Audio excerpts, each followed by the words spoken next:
Right. Hey, Christina, how you doing? I'm good, thanks, Chris. Yeah. How are you? Good. I reckon we had a massive fail on the Google Hangouts there, so we're doing this across Zoom. We've gone back to corporate live, and we're going to record this and then we're going to share it afterwards. So there we go. Cool. Cool. So we're here to talk about Twitter and Twitter tips and tricks and setting up profiles and how to make the most of it and learn and grow with Twitter. That's right? Great. Yeah. Cool. So, Christina, I remember, what was it like? I reckon not that long ago, you were using Twitter, but not the social influencer that you are now. So what changed and when was that happening? Yeah. So I joined about sort of March, April 2016. Reluctantly, I hasten to add. It was actually somebody I was mentoring, Karen Bennett, and she's like, Christina, you've got to join Twitter. And I'm like, no, Karen, I am not doing it because I have a real addictive personality. And I knew that, like, once I got on it, that would be it. Anyway, she said, no, you've got to do it. You can learn so much. So I thought, oh, okay, I'll give it a go. So I did. And actually, I've got to say, I loved it. And I have learned so much from a business point of view. And also, from a social point of view as well. Yeah, cool, excellent. Well done, Karen. Yeah, exactly. It's all down to you, Karen. So let's start with the basics, right, and talk people through it. So when we're setting up a profile, what's the key things, right? We're setting up an appropriate photo, choosing your handle. What else? Yeah, it's interesting, the handle thing, because I didn't sort of really realise that, and it's not so bad now that Twitter allows 280 characters or something. But when it was 140 characters and people were tagging you, my handle is Christina Dove 7, which is quite a lot of characters. And at the time I was thinking, why didn't I choose a shorter handle? So it's not so bad now. But what I would say was choose a handle that people are going to recognise you by. The automatic one it gives you will probably, maybe be your initials and a load of numbers at the end. But play around with it and have one that, as I say, you're going to be easily recognisable by. The photo should be fairly professional. I think it should sort of show your face. People like to see your face. And as for I'm not sure what it's called, but the banner along the top, you can have a bit more fun with the banner. And I change mine from time to time, depending on my mood or what I'm trying to concentrate on at the time. So that's a handle. The profile, again, to start with, people are a bit nervous about what to do on there. So again, play around with it. But what I always say to people when they're thinking of their profile and going on Twitter is back to personal branding. And what I think of Barney Lomas, actually, among other people, but said basically think of the 3 things you want to be known for. Yeah. If Julio was in a lift, what would you want him to be saying about you? What are the 3 things? And actually put those in your profile, and then try and link everything you're saying back to those 3 things as well. So, for example, and it can change from time to time, but at the moment I'm sort of concentrating on lean, leadership, and Mercer Active. So I've hashtagged those in my profile, and then I've also said a little bit about me. But don't be scared. But it's basically the one thing that people are going to look at first. So quite often when new people follow me, if they haven't got anything in their profile, I generally won't follow them back because I don't know who I'm following. They're not telling me anything about themselves. Yeah, exactly. Yeah, no, I think that's true. It's funny going back to the handle thing. I remember sort of when people realised in sort of 5-10 years ago that their handle that they set up in, John Smith 1973 at hotmail.co.uk just sort of gave away their date of birth straight away. So that's a good thing to leave off. But I agree with you with everything on what you said, and I think also the hashtags is important in terms of being found as well, isn't it? So search results and things like that. So make sure that they're things that you really want to be found for and be known for.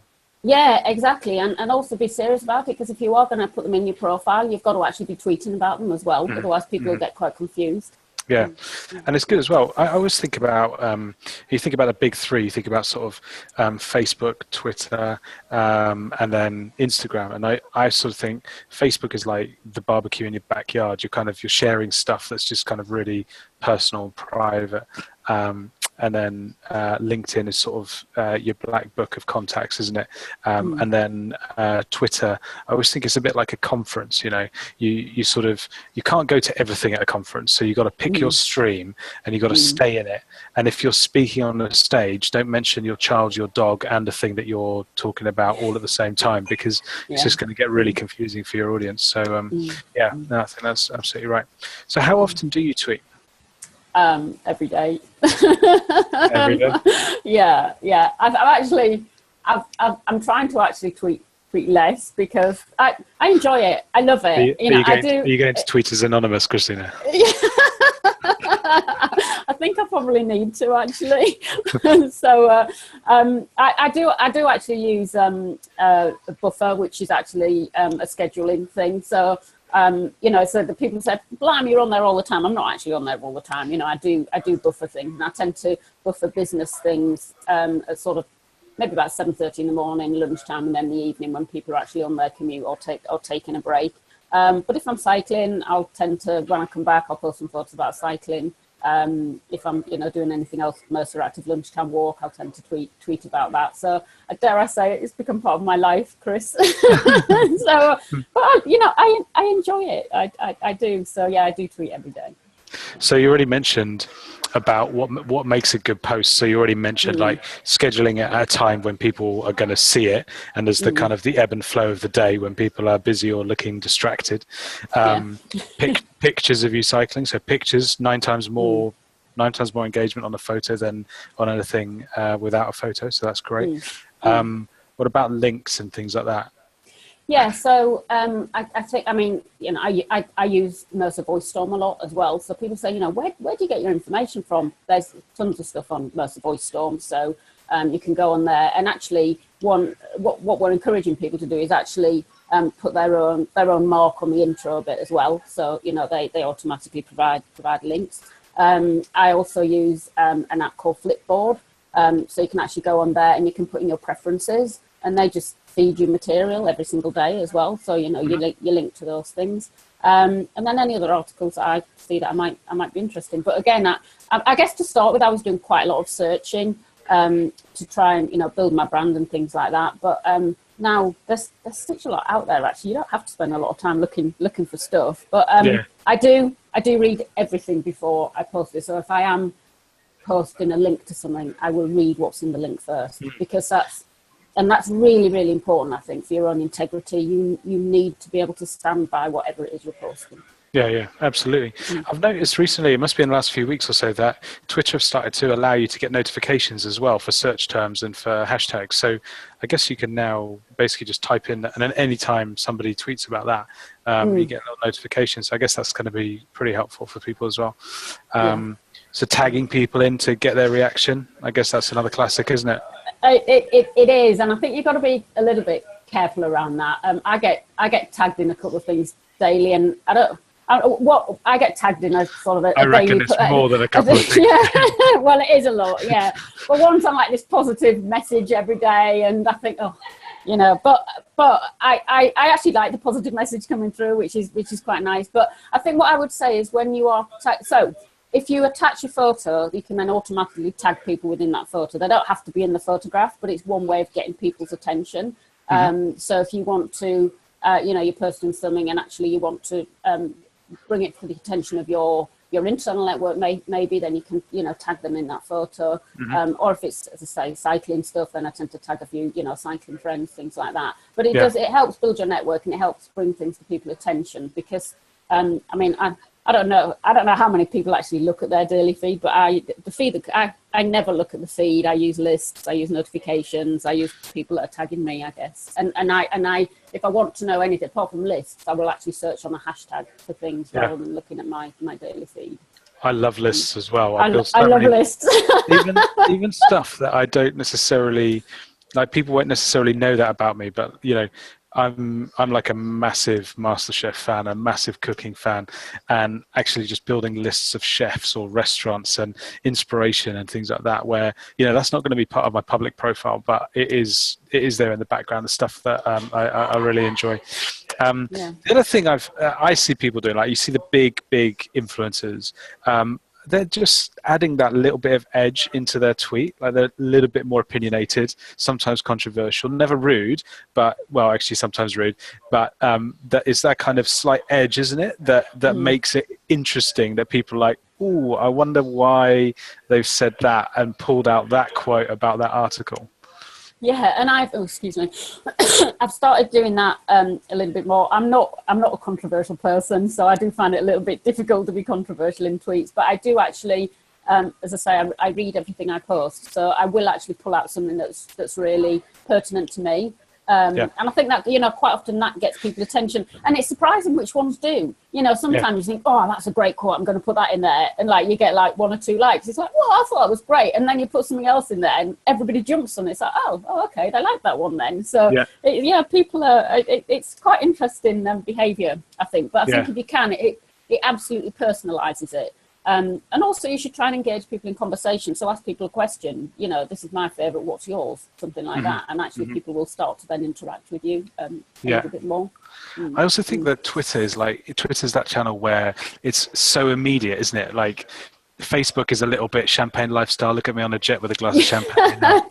Holiday photos. Instagram's like pretty polished as well. But Twitter feels like quite raw and quite honest. And it's all that breaking news, isn't it? I think that's another tip, isn't it? If you see something that's just been posted or has just been shared by a news network or something like that, then get that out there if it's relevant. Yeah, definitely. And I think there's external interaction as well. And I interact with my cycling community, but definitely on the Mercer side as well. We've got a great Mercer tribe on Twitter now, and sometimes you'd be sitting there, in the evening, maybe 7 o'clock, and all of a sudden there's these great conversations going on Twitter, and it's like these people, they may have been at Mercer for 10, 25 years, 1 year, whatever. You've never even met them before, and all of a sudden you know who they are on Twitter, and it's Fiona Fieldhouse will post something. She's great. She posts quite controversial things. And it's like, what do you think of this? And it's like, whoa, yeah, and everybody's all of a sudden interacting with it. So, it is really immediate. And then sometimes if you miss it, you sort of go on the next day and you got all these notifications. You go, whoa, they're having a good old chat, weren't they? Yeah, no, definitely. Yeah. I think the other thing is sometimes is like if you want to, so let's talk about getting retweets and things like that, right? Because likes is one thing, but actually retweets is where the real value is. So I always think when you're when you're trying to create content that you want to spread, you've kind of got to say it, haven't you? As if somebody else could say it as well, so that it's easy, it's almost frictionless for them to be able to share it out again, and they can have that same opinion as yours. Do you think? Yeah, and I think they've also got to believe in it, if you like, as well. So and I'm just sort of learning more about that, really. So you're right, if you sort of personalize it too much, they might not retweet it, but actually they will quote tweet it and add their own bit to it as well, which is that's almost even better if somebody's quote tweeting you, because actually it's a way of engaging in the conversation rather than just replying to the comment as well. Yeah, I've also noticed that it feels to me like there's a bit of a generational thing that slightly older generations like finite statements like this is what's happening, or this is the news story. But actually, when you get into the sort of millennial and Gen Z and like, then it's more like, well, did it happen or didn't it happen? Here's the other side of the story. So it's almost like you've got to ask a question in order to get engagement, because that's the hook, because they don't like those finite statements.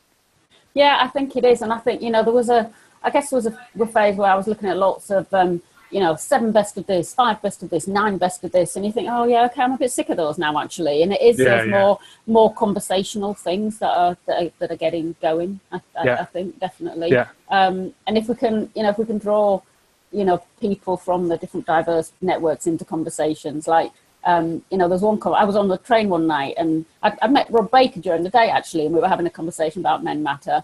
And then actually somebody was posting about When Women Thrive.